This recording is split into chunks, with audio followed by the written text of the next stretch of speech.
They said the boy should have run. They said no 8-year-old in his right mind would step toward a woman chained to a tree wearing the colors of the most feared motorcycle club in America. But what Noah Briggs did in the woods behind Pine Ridge, Tennessee, would shake the brotherhood of the Hells Angels to its core, and within days, bring 3,000 riders thundering into a town that had never seen more than a tractor parade.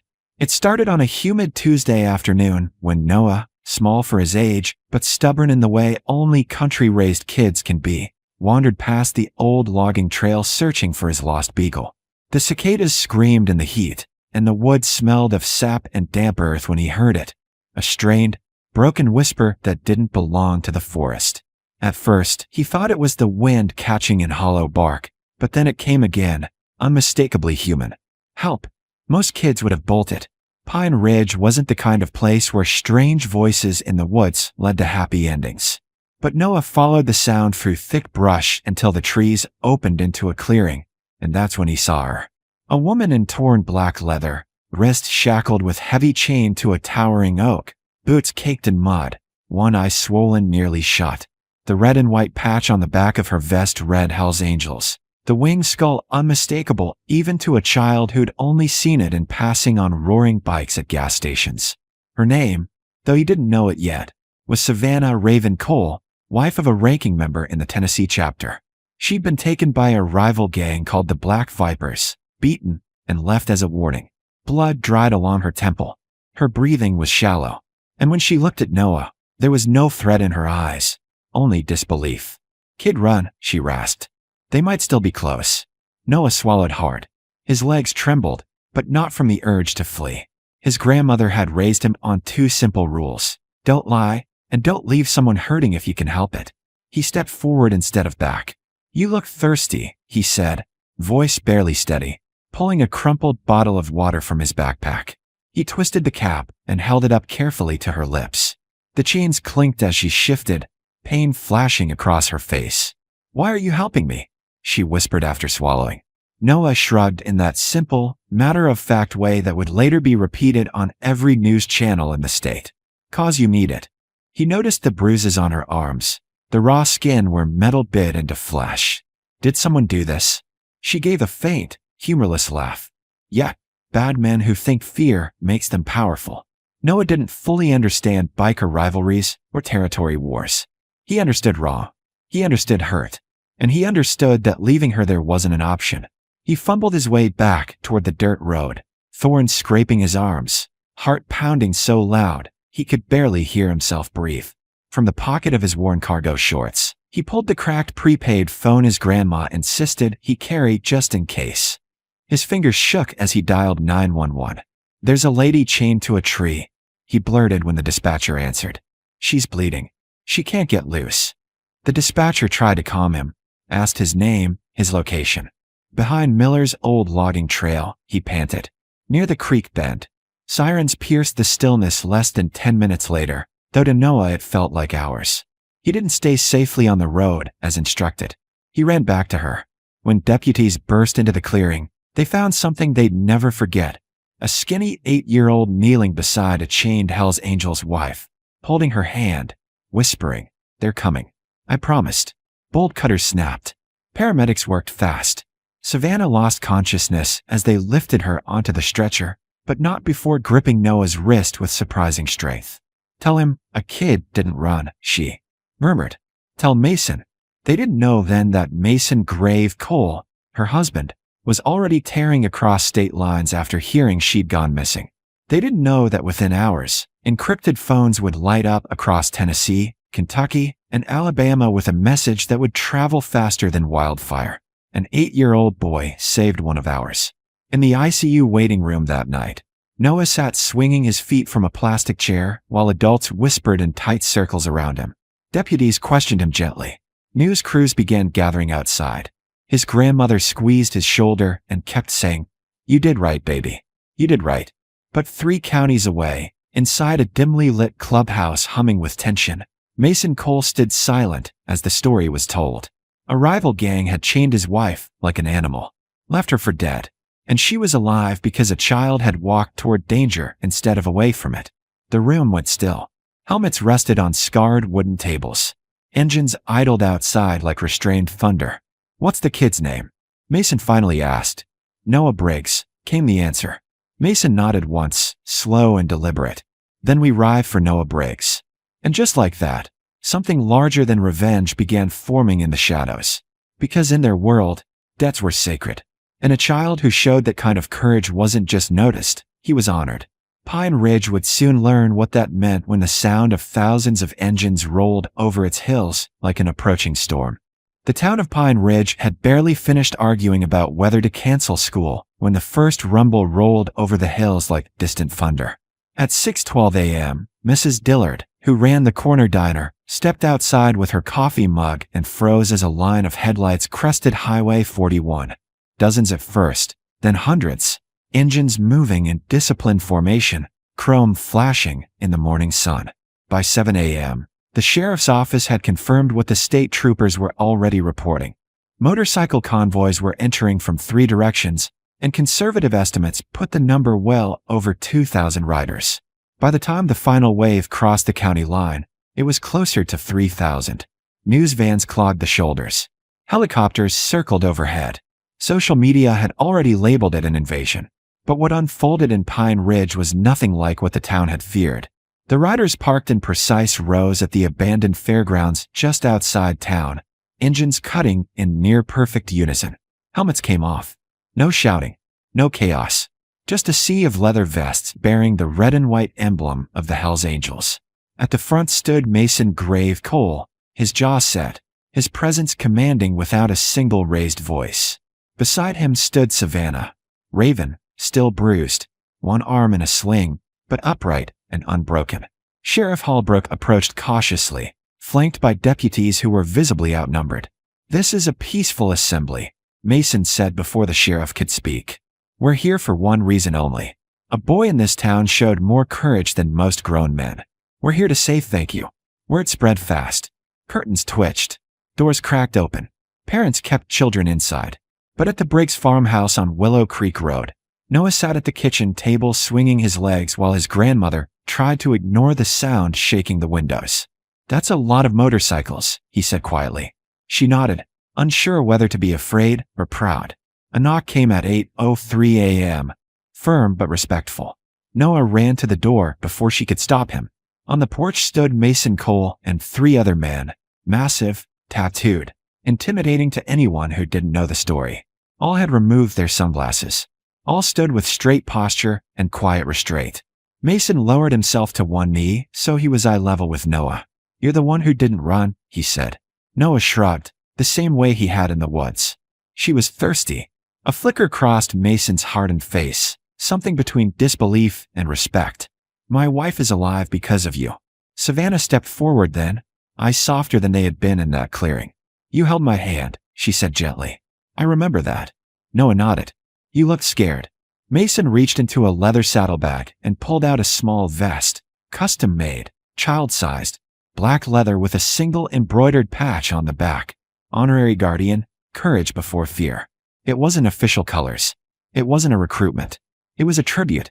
"In our world," Mason said carefully, "when someone risks themselves for one of ours, we never forget it. You did something that means something." Noah looked at his grandmother for permission. Her eyes were wet, but she nodded slowly. Mason helped him slip on the vest. It hung a little big on his small frame, but somehow it looked exactly right. Then came the moment no one expected. Mason stood and turned toward the road where hundreds of riders had gathered in silent formation. He lifted his hand once. 3,000 engines roared to life in unison, then fell silent just as quickly. The sound rolled across Pine Ridge like a living heartbeat. Mason handed Noah a portable microphone. "Say what you want to say," he told him quietly. Noah swallowed, staring out at an ocean of leather and steel. He wasn't afraid. "My grandma says being brave means helping even when you're scared," he said, voice small but steady. "So if you came here because you think I was brave, then you have to be brave too. Don't scare my town." The silence that followed was deeper than anything the town had known. Then Mason nodded once. "You heard him," he said. What happened next stunned Pine Ridge. Instead of revving aggressively or riding through town in intimidation, the bikers dispersed in small groups with strict instructions. Respect the town. They filled gas tanks and tipped attendants with $100 bills. They packed Mrs. Dillard's diner, leaving more money on tables than the register held.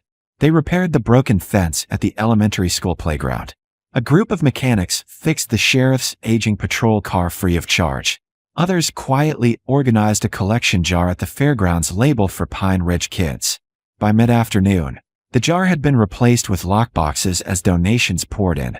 Cash, checks, even a few gold chains dropped in without ceremony. The total climbed past $60,000 in hours. Cameras captured something no one expected. Townspeople shaking hands with men they'd once feared. Children sitting on stationary motorcycles while riders explained how engines worked. Savannah speaking softly with mothers who admitted they'd been terrified just that morning.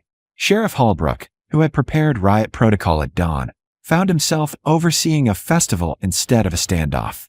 "Never seen anything like it," he muttered to a state trooper.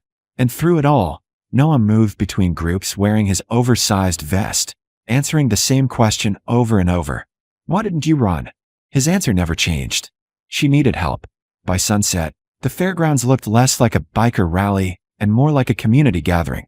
Fear had given way to curiosity. Curiosity to gratitude. But as the final light dipped behind the hills and the engines prepared to roll out, Mason's expression remained watchful. Because in their world, acts of honor sometimes stirred enemies as much as allies. And somewhere beyond Pine Ridge, men who thrived on fear were watching the headlines, furious that kindness had stolen their message. The day had ended in peace. But not everyone was ready to let it stay that way. The first gunshot shattered the illusion of peace at 3:42 p.m., sharp and unmistakable, cracking across the Pine Ridge Fairgrounds just as Mason Cole was preparing to signal the final departure. For a split second, no one moved. Then instinct took over. Veterans recognized the sound instantly, rifle fire from elevation. Down. Mason's voice thundered across the field as 3,000 riders and dozens of townspeople dropped in unison. The shot had come from the tree line beyond the east fence. A second round followed, splintering the wooden sign near the donation table. Screams erupted, but they were quickly drowned out by the controlled, coordinated response of men who had faced violence before. Hell's Angels moved with disciplined precision, forming a perimeter not around themselves, but around the civilians. Leather-clad bodies became shields. Motorcycles were tipped strategically to create cover. Noah felt himself lifted off his feet and pressed safely beneath the steel frame of a bike as Savannah crouched over him, her good arm shielding his head.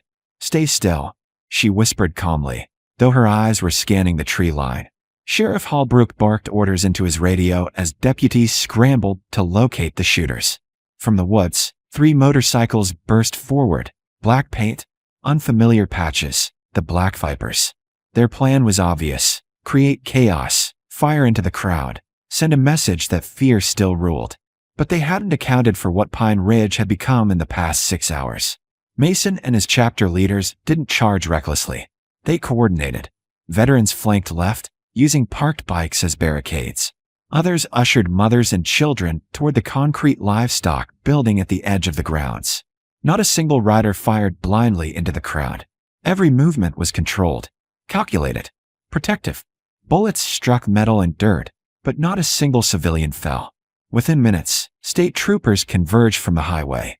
2 Vipers were tackled near the fence line by bikers who restrained them without lethal retaliation. The third attempted escape but crashed into a drainage ditch under deputy pursuit. 11 minutes after the first shot, it was over. The air hung thick with smoke and adrenaline. Sirens wailed. Medics rushed forward. 17 Hells Angels were injured, 3 with serious gunshot wounds. 0 townspeople harmed. Not one. Sheriff Holbrook stood stunned in the aftermath, staring at the human shield formation that had protected half his community. "They took the bullets," one deputy muttered in disbelief. On the grass near the main stage, Noah slowly stood, his honorary vest dusty but intact. His grandmother pulled him close, trembling, but he wasn't crying. He was watching as paramedics treated Bear Thompson, who had taken a round through the shoulder while shielding Mrs. Dillard and her grandson. Bear waved off the tension until he was certain the child was unhurt. "Check the kid first," he insisted through clenched teeth. Savannah helped Noah walk toward Mason, who was scanning the field with grim determination. Are the bad men gone? Noah asked quietly. Mason knelt despite blood soaking through his sleeve from a grazing wound. Yeah, he said steadily. They're gone. Why'd they want to hurt everybody? Noah pressed. Mason hesitated, then answered honestly. Because when people see fear losing, it makes them angry. Noah looked around at the injured bikers being tended by the very townspeople who had feared them that morning. Mrs. Patterson held pressure on a wound with trembling hands. Maria Santos, the third-grade teacher, comforted a shaken rider twice her size. Sheriff Holbrook personally escorted Mason to thank him for protecting the town. You had every reason to escalate, the sheriff admitted quietly. Mason shook his head. Not today, not with him watching. He glanced at Noah. News helicopters circled overhead as cameras captured the scene no one could have predicted. Men once labeled dangerous. Bleeding on the grass while grateful townspeople brought water, blankets, and thanks. By evening, the banner hastily hung across the town hall red in bold paint. Pine Ridge stands together. Bullet holes tore through the fabric, but it stayed up. As ambulances departed and arrests were processed, Agent Carter from the State Bureau approached Mason.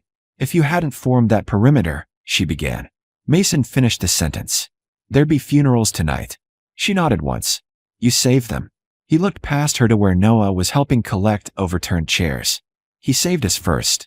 At sunset, as engines prepared once more to roll, the mood was different. Not celebratory, but bonded. Mason gathered the riders in a tight formation. No speeches, just a shared understanding. Then he turned to Noah one final time. You didn't just save my wife, Mason said, voice low. You reminded 3,000 men what this is supposed to mean. He tapped his chest over the patch. Noah reached into his pocket and pulled out a single spent brass casing he'd found near the stage. He handed it to Mason. So you remember too. Mason closed his fist around it like a vow. The motorcycles departed in disciplined waves. Not a single burnout. Not a single broken law. Pine Ridge watched from sidewalks and porches, not in fear now, but in respect. In the weeks that followed, the fundraiser money rebuilt the elementary playground and funded new medical equipment at the county clinic. The Black Vipers faced federal charges, and a small bronze plaque appeared at the edge of the fairgrounds, placed anonymously. It read, "Courage isn't loud. It stands still when others run." Noah went back to riding his bike and walking his beagle along the logging trail. To him, he had only done what anyone should do. But whenever engines echo across state lines and leather vests zip closed before a long ride, 3,000 riders remember the day a little boy refused to run, and how that simple choice changed everything.